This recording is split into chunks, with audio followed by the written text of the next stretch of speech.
record?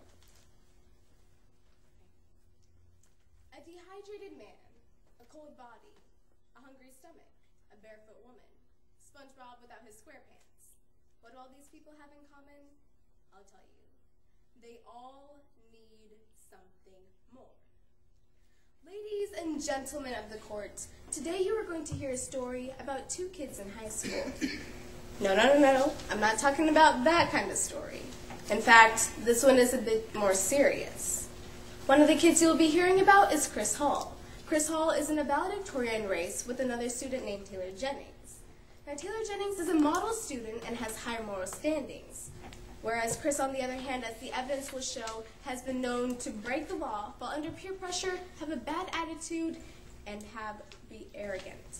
Now, in fact, Taylor's moral standards are so high that she even took the risk of looking bad in front of her peers to report the suspicions of Chris Hall having methamphetamines in her backpack.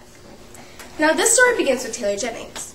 She got out of bed, just like any other student. She took breakfast like a good person should in the morning, and basically got ready to go have another typical day at school.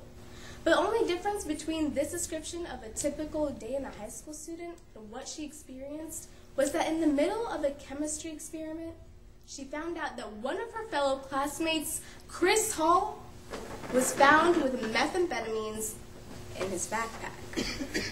Now, we know that with Chris's busy schedule, he sometimes needed a quick fix to stay on track. And just as he's done before, my colleagues and I believe that based on the evidence that will be presented, Chris turned to illegal drugs to enhance his performance.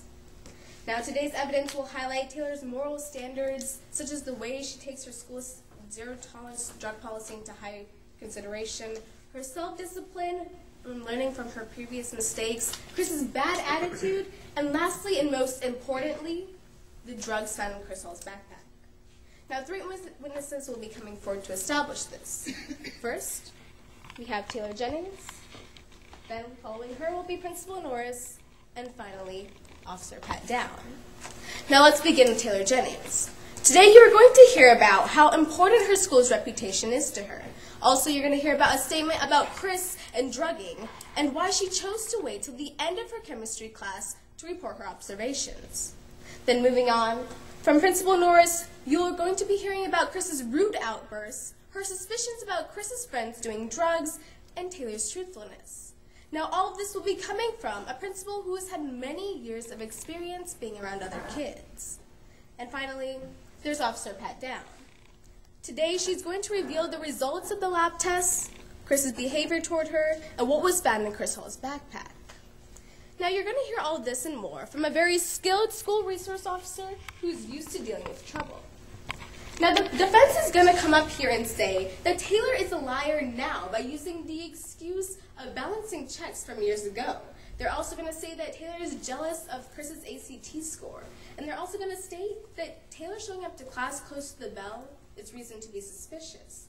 However, her examination will be proving that Taylor meant no harm, as she was still new to the system, that she doesn't really care about the ACT score, and finally, that she was in class in time for lab instructions and didn't miss anything, as the defense will try to exaggerate.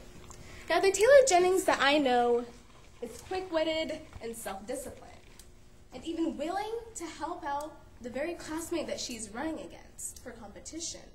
Now, this takes an enormous amount of courage on her part, and I stated to you in the beginning different examples of people who need something more. Now, this is exactly what happened to Chris Hall.